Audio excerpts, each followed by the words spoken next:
सो अब हम देखेंगे इसमें सेकंड नंबर क्वेश्चन जो कि 3 है और ईच मतलब 5 नंबर का है सारा का सारा।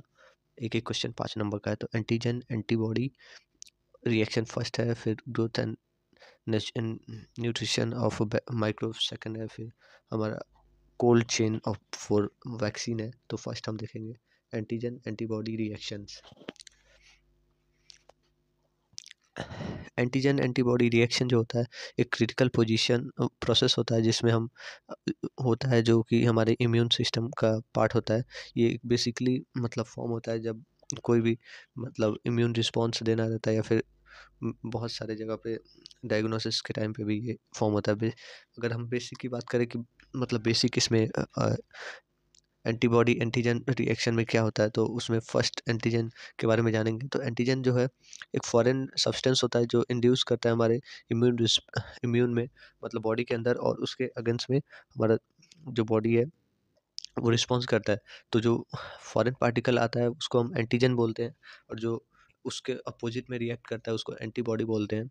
ठीक है, तो एंटीजन जो है एंटीजन हमारा दे कैन बी प्रोटीन। इसके जो टाइप्स होते हैं वो प्रोटीन भी हो सकता है, पॉलीसेकेराइड भी हो सकता है, लिपिड हो सकता है, न्यूक्लिक एसिड हो सकता है।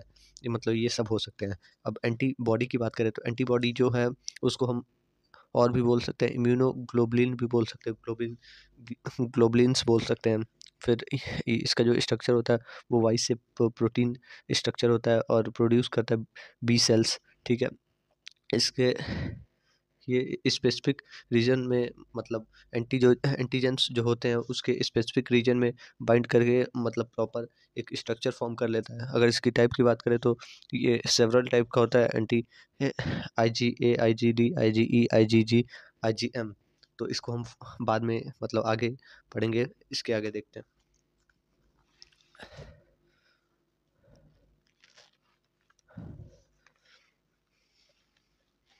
देन हमारे पास है characteristic of IG and I B binding.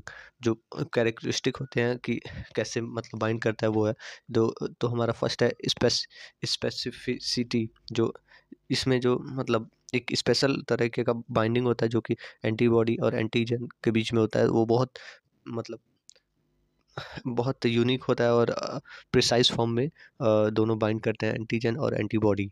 और इसके बाद से देखेंगे एफिनिटी। एफिनिटी जो है वो strange of single antigen antibody interaction. जो एक एंटीजन है, एंटीजन अगर बॉडी के अंदर आ रहा है तो ये एंटीबॉडी है वो अपना मतलब एंटीजन के तरफ अपने आप ही मतलब अट्रैक्ट हो जाएगा और इंटर रिएक्ट कर जाएगा उससे। ठीक है, एविडेशन एविडिटी एविडिटी जो है ओवरऑल मतलब स्ट्रेंथ बाइंडिंग का, और ये जो है दोनों के इंटरेक्शन को और कॉम्प्लेक्स कर देता है। फिर हमारे पास है इम्यून एसे जो है होता है हमारा जो भी एंटीबॉडी एंटीजन रिएक्शन से जो भी लोग लेबोरेटरी टेस्ट करते हैं उसको हम लोग बोलते हैं। ये क्यों हो पाता है? क्योंकि स्पेसिफिक बाइंडिंग होती है और ये जो होता है एब्जॉर्बेबल होता है और इसको आसानी से देख सकते हैं। They can be extremely used in laboratory for diagnosis and diagnosis of infectious diseases। इसको आसानी से लेबोरेटरी में देख सकते हैं, तो इसीलिए हम लोग इसका यूज़ करते हैं।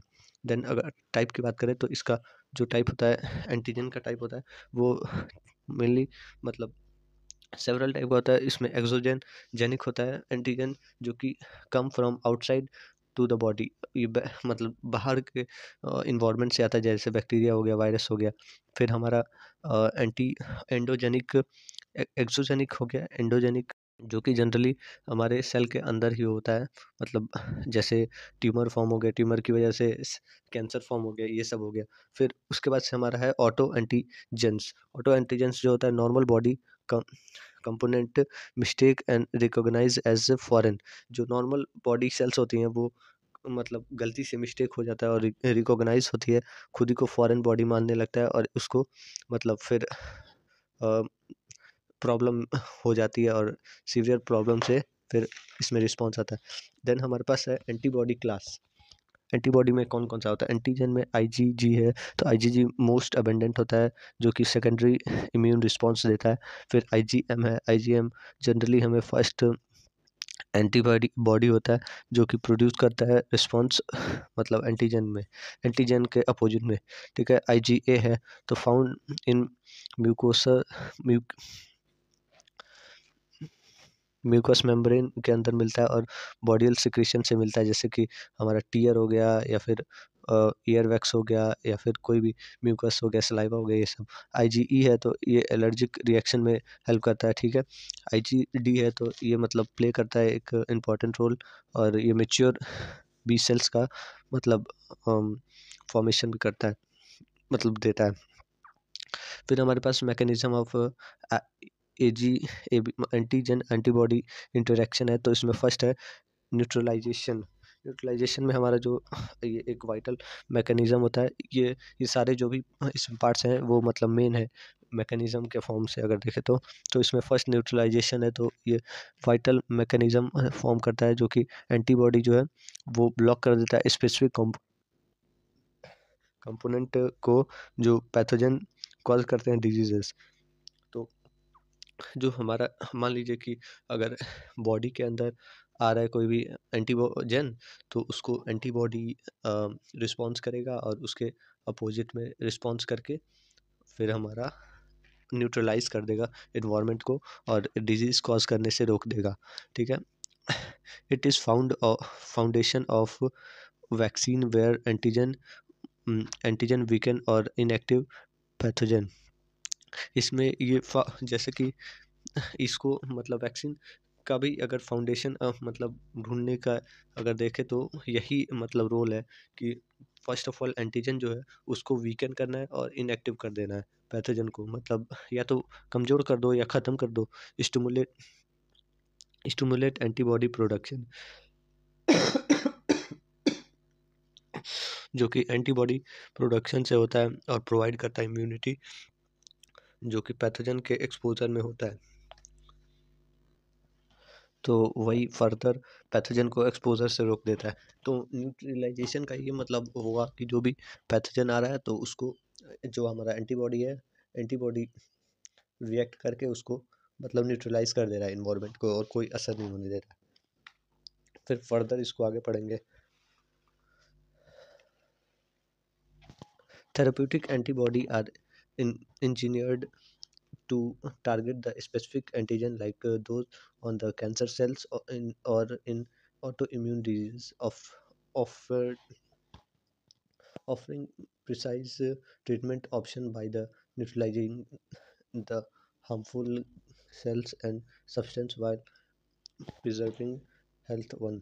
जैसे कि ये मतलब यूज़ किया जाता है ये वाला न्यूट्रलाइजेशन थेरेप्यूटिक एंटीबॉडी में, जो कि एक मतलब टेक्निकली टारगेट करता है स्पेसिफिक एंटीजन को जो कि फॉर्म करते हैं कैंसर सेल्स और ऑटो इम्यून डिजीजेस करते हैं, जो कि प्रिसाइज ट्रीटमेंट ऑप्शन होता है और न्यूट्रलाइज करते हैं हार्मफुल सेल्स को। सब्सटेंस जो भी मतलब होते हैं वो प्रिजर्व करता है हेल्थ को। ठीक है, देन भी है ऑप्सोनाइजेशन जो कि एक मतलब प्रेसिपिटेशन वाला रिएक्शन है। इसमें जो है इम्यून रिस्पॉन्स होती है और जो भी पैथोजन होते हैं वो मतलब अ, उसका डिस्ट्रक्शन हो जाता है और फैसिलिटेशन होता है, और जो भी जो होता है उसको मतलब डेथ होती है तो उसको इनगल्फ करके डाइजेस्ट किया जाता है फैगोसाइट से। तो इसकी वजह से इसको प्रेसिपिटेटिव रिएक्शन भी बोलते प्रेसिपिटेशन रिएक्शन भी बोलते हैं, क्योंकि जो जो भी डेथ होती है मतलब एंटीजन जो भी मतलब आते हैं बॉडी के अंदर तो उसकी वजह से जो डेथ होती है तो वो सारे एक में इनगल्फ करके उसको डाइजेस्ट किया जाता है। तो इसलिए antibody produce the B cells bind to pathogen surface and serve as the signal for the phagocyte attraction. इसमें जो है एंटीबॉडी जो है वो बाइंड कर जाता है पैथोजन के साथ उसके सरफेस पे और सर्व करता है एक सिग्नल की तरह, जो कि फैगोसाइट अट्रैक्शन में काम आता है। Complement system when activated can be also precipitate in। जो कॉम्प्लीमेंट सिस्टम होती है वो एक्टिवेट होता है तो इसमें प्रेसिपिटेशन का काम होता है जो मैंने बताया ऊपर। जो फेगोसाइट्स होते हैं वो इंगल्फ कर लेते हैं जो भी एंटीजेंस होती हैं उनको। एंटीबॉडी कॉम्प्लीमेंट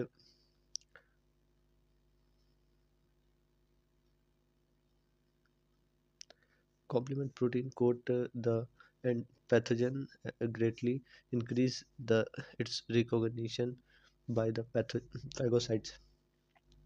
इसका जो है कोटिंग, प्रोटीन कोटिंग जो पैथोजन के ऊपर होती है उसकी वजह से ग्रेटली आसानी से मतलब रिकॉग्नाइज हो जाता है और फैगोसाइट्स के द्वारा और आसानी से अटैक हो जाता है। फैगोसाइटोसोम्स इसमें जो है वो रिस्पॉन्स सरफेस पे रिस्पॉन्स करेगा और बाइंड करेगा अपसोनिजाइज्ड फैगोसिट पैथोजन को, और जो कि प्रमोट करेगा इंजेक्शन और डाइजेशन में फैगो लिम्फोसाइट से, लाइजोसोम से।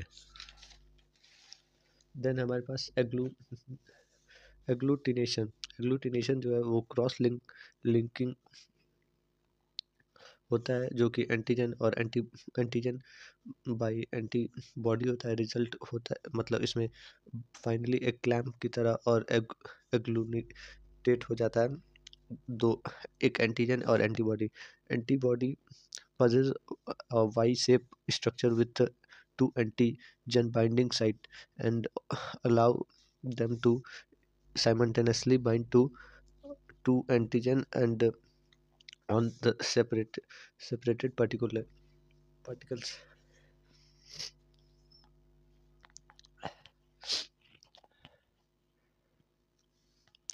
एंटी एंटीबॉडी होती है वो पजेस करता है एक वाई शेप जो कि स्ट्रक्चर होता है, और जो एंटीबॉडी पजेस करता है एक वाई शेप स्ट्रक्चर जो कि दो एंटीजन को बाइंड करता है, जिसमें दो एंटीजन बाइंडिंग साइट होती है जो कि अलाउ करता है मतलब साथ ही में बाइंड करने से दो एंटीजन को, और दोनों को अलग अलग सेपरेट पार्टिकल्स भी करता है।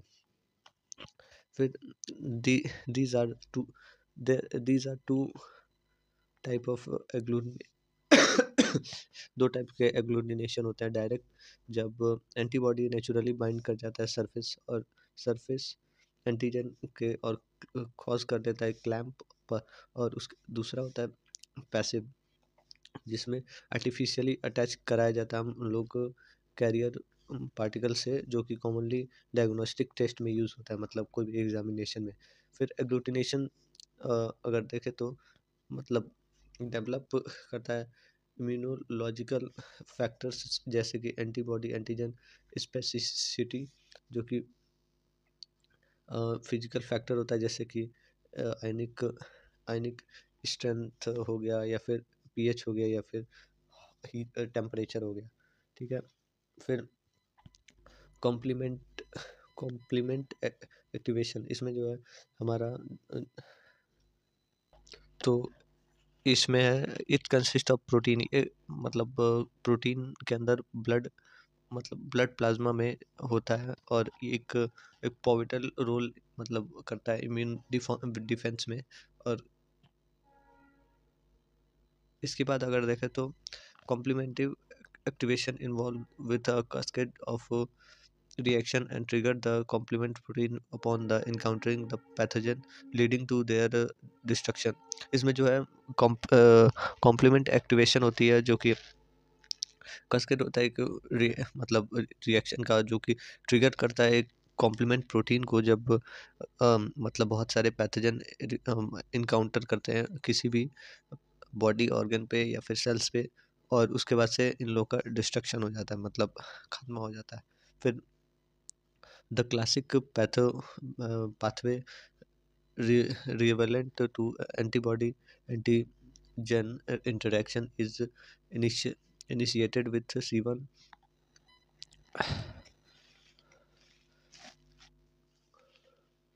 complement protein bind to the antibody IgM or IgG attached to the pathogen and antigen. जो भी इसमें मतलब क्लासिक पाथवे होता है जो कि एंटीजन एंटीबॉडी के इंटरेक्शन में काम आता है, वो इनिशिएट ही कॉम्प्लीमेंट प्रोटीन से होती है और बाइंडिंग यहीं से होती है आईजी मतलब एंटीबॉडी जो है वो आईजीएम और आईजीजी से अटैच होता है। फिर जो आउटकम होता है वो मतलब आउटकम के बाद से बाकी जो ऑप्सोजेनिक होता है या फिर कीमोटॉक्सिस होता है या फिर सेल लाइसिस होता है, इन्फ्लेमेशन होता है, ये सब मतलब बाद में उसके बाद से रिस्पॉन्स करता है, enhance by the immune response against the pathogen. जो भी इसके बाद से जो भी रिएक्शंस होती है, जैसे इन्फ्लेमेशन हो रहा है, अगर सेल के ऊपर अटैक हो रहा है तो वहाँ पे इन्फ्लेमेशन हो रहा है, तो उसको ये इम्यून रिस्पॉन्स की वजह से होता है, पैथोजन को मारने के लिए। तो ये यहाँ पे ख़त्म हो गया। इसके बाद से हम रोल ऑफ इम्यून रिस्पॉन्स पढ़ेंगे। तो इसमें जो फर्स्ट है primary role, primary response when antigen is first encountered IgM predominant production. इसमें जो फर्स्टली मतलब एंटीजन इनकाउंटर हो जाता है तो आईजीएम का जो प्रोडोमिनेंस हो जाता है, मतलब कम कर दिया जाता है। सेकेंडरी रिस्पॉन्स में री exposure a fast and more intent response occur mainly evolve IgG. जो भी मतलब दोबारा एक्सपोजर होता है पैथोजन का, तो उसके अगेंस्ट में आईजीजी को हम प्रोड्यूस करते हैं और उसको अटैक कराते हैं, मतलब ख़त्म करने के लिए। फिर अगर हम देखें तो इसमें बहुत सारे आईजीजी एंटीबॉडी एंटीजन रिएक्शन जो है बहुत सारे डायग्नोस्टिक एप्लीकेशंस में भी काम आता है, जैसे एलिजा एलाइजा हो गया। एलाइजा में हमारा जब ये use to detect the presence of antibody और एंटीजन इन द सैंपल। इसमें जो है वो सैंपल को चेक करके बता देते हैं कि एंटीबॉडी एंटीजन है कि नहीं। वेस्टर्न ब्लॉट वेस्टर्न ब्लॉट में use to identify the specific protein. ये प्रोटीन कोई भी मिक्सचर होता है तो उसके अंदर प्रोटीन को पता करने के लिए करते हैं। उसके बाद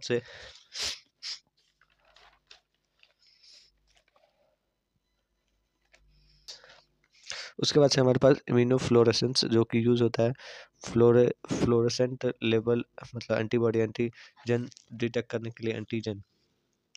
और इसके बाद से थेरापेटिक में यूज़ करते हैं, जैसे मोनोक्लोन एंटीजन बनाते हैं जो कि ट्रीटमेंट में काम आता है। कोई भी बहुत सारे बैक्टीरिया जैसे और डिजीज़ में, जैसे कैंसर हो गया, ऑटो इम्यून डिजीज़ हो गया, ये सब वैक्सीन में भी ये काम आता है।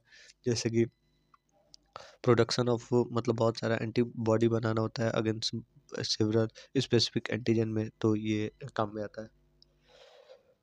Thank you.